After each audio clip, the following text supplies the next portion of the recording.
The following work is brought to you by ScriptCrib. Follow us on Facebook, Twitter, and Patreon for more information on our works. And as always, if you want to know more about what we're doing and be up to date when we release it, always like and subscribe.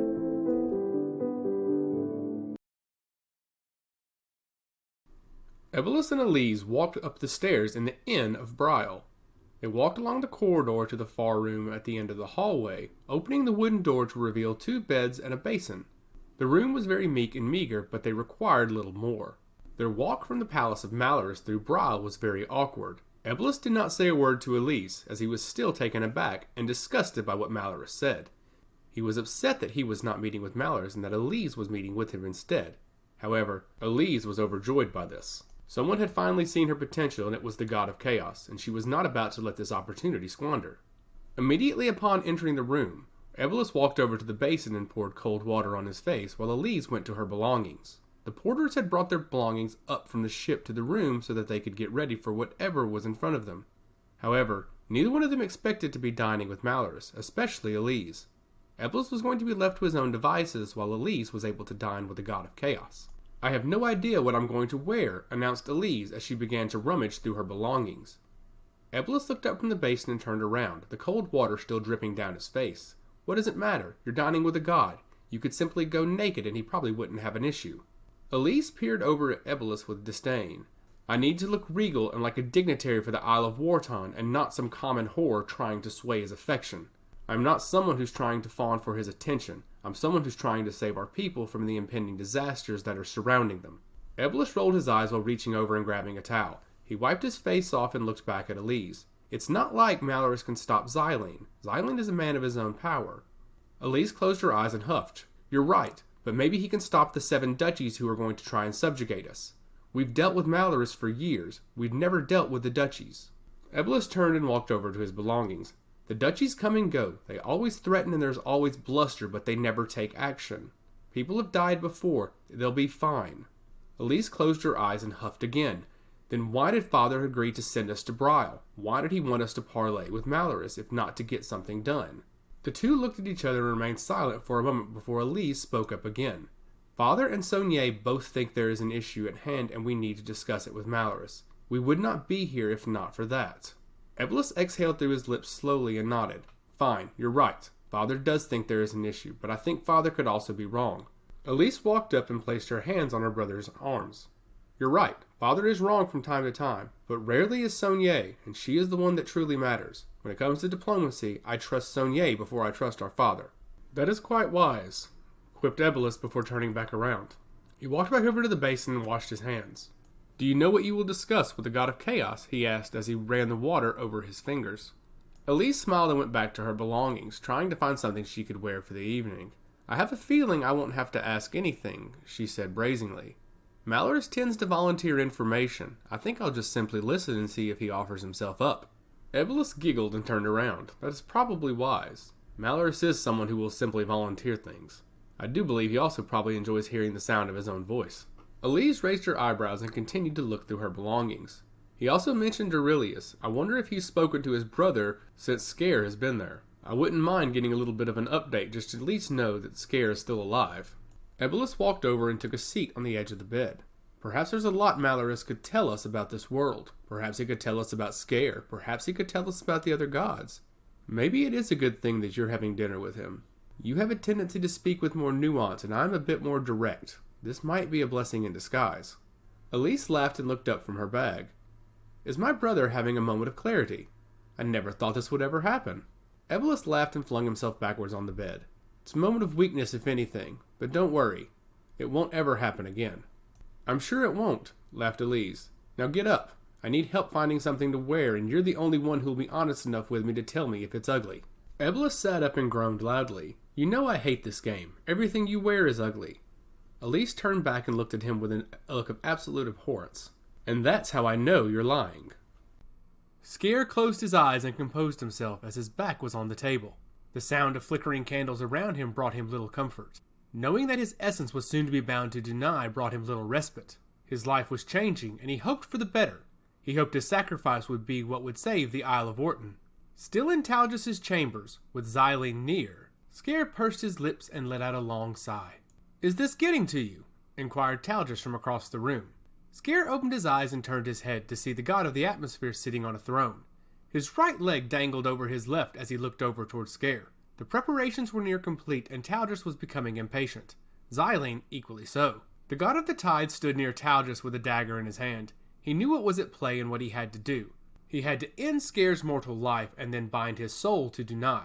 He had to bind his soul to him and bind his soul to servitude. The arrangements had already been made for Skaer to return to the Isle of Warton one last time. He needed to address his mother, Sonye, one last time, as well as Rylagek, and perhaps even Alyze and Ebolis. Xylene stepped forward carrying the dagger.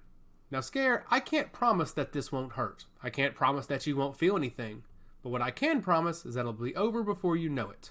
Skaer closed his eyes and composed himself, preparing to speak, when suddenly the blade of the dagger was plunged into his chest.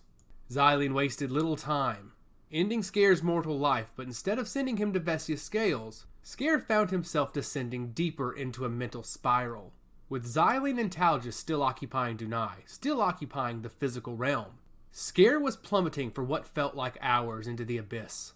The abyss grew before Skaer's eyes, changing from black to blue to pink to green and going through all the colors of the rainbow until a vibrant purple appeared. Finally, Skaer landed firmly on a translucent platform. His back slammed against the hard ground as he let out an audible gasp. He groaned loudly and rolled over onto his stomach, placing his knees underneath him before trying to rise up to his feet. He glanced forward to see a purple swirling atmosphere around him. The area where he landed was silent. Only his thoughts were providing him with any type of ambience.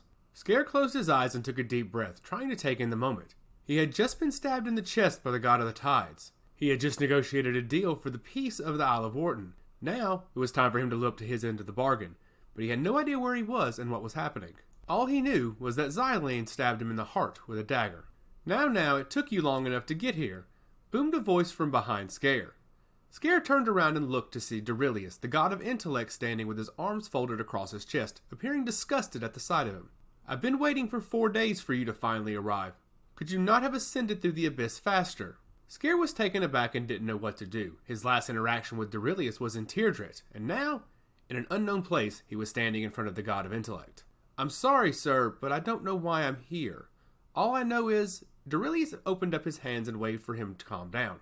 The words from Skaer were meaningless at this juncture. Durillius was there to speak. "When I put the idea in your head for you to go to Zertal and parley with Talgus, I didn't mean for you to become a god-touched servant. I didn't mean for you to end up before me again. However, here you are, and here I am. Can you at least answer if it was worth it, Skaer? Was it worth it to join forces with Talgus and Xylene?"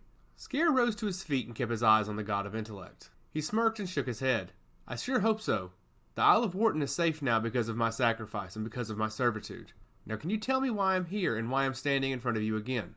Durillius took a deep breath and nodded. "Right. You are now a god-touched servant, and I am here to tell you the rules. Unfortunately, Vesia doesn't have any god-touch to convey the messages, so it comes down to me." Skaer smiled and nodded. Right. Talgus was explaining the rules to me, but I suppose this is the official version." "It most certainly is," continued Durillius. "So now you know you must serve a god. You must serve him dutifully, you must not question him, and you must do whatever he says.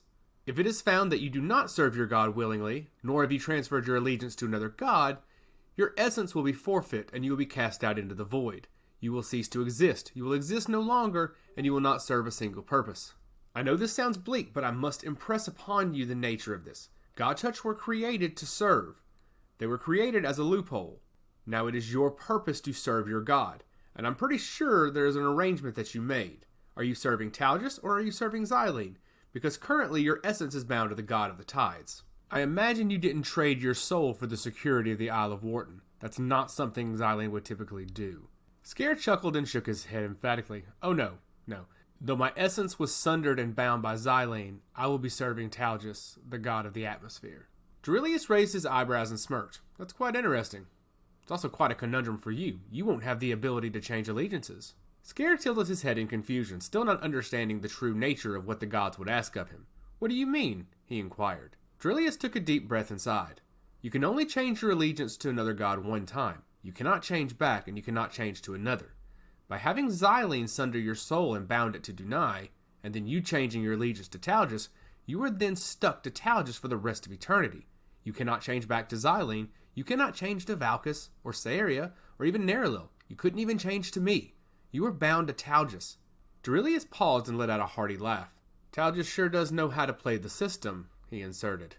"Nevertheless, you will have abilities of both Xylene and Talgus. You will need to harness both of them individually and then collectively. You will serve Talgus, and I assume you'll also be serving Xylene some as well. How you were able to convince him to stop attacking the Isle of Warton is beyond me, but it's something that I'll be keeping my eye on. Anyways, this transition will be difficult. Over the next few days, you will not be able to harness any of your abilities. You will barely be able to walk. You'll barely be able to form a sentence. You'll barely be able to speak. You'll barely be able to function. However, in about a week, maybe 2, you will become a fully fledged warrior. You will be a God-touched servant, and you will be nearly unstoppable. However, you must follow the rules. You must continue your servitude. You must continue to be obedient. Do you understand me, Skaer?" Skaer stood up straight and nodded. "I understand. And as long as the Isle of Warton is safe, I will serve willingly." Duilius closed his eyes and shook his head. "No matter if the Isle of Warton is safe or not, in order for your essence to remain on Dunai, you will have to serve Talgus. You may be under the impression that you made a deal, but I can't guarantee that they will live up to their end of it, and there is no recourse for you otherwise. You are bound to servitude for the rest of eternity, whether the Isle of Warton remains or not." Skaer stared at Duilius with a blank expression. He was finding the words difficult to come by. However, after a few moments of pause, Duilius spoke up. "Why don't you tell me what the deal was exactly? I could have my scholars and archivists go back and look, but I'd rather hear it from you instead. What was the deal, Skaer? What did they promise you?" Skaer exhaled loudly and composed himself. "They promised that so long as another god does not get involved with the Isle of Warton, they will not get involved as well." Duilius raised his eyebrows and turned around, trying to suppress a grin. He knew what was happening and what was at play, but he could not tell Skaer directly. He knew that the god of chaos was soon to intervene. He knew that Malorus was having dinner with Alyze Mertrand, and that soon he would have his hands on the Isle of Warton, just as every god before wished they could as well. Skaer was none the wiser, and Duilius was just as sinister. "Come, Skaer, let's wrap this up so you can get back to Dunai. I don't want to keep you much longer." And with that, Skaer closed his eyes and woke up on Dunai with his back firmly on the table where he was left. He tried to turn his head but couldn't. He tried to hear the other gods in the room, but they were not there. He was left alone, in silence, in Talgus' chambers. And until he could move his muscles and get off the table, he was stuck there to contemplate the rest of his existence. He was there to contemplate if the Isle of Warton would be safe, and if the deal that he made would be just. He had to trust the gods, but he knew of their treachery. He knew of their past, and he knew what they were capable of. He knew they were not ones to be trusted. But now, unfortunately, he was in a position where he had to.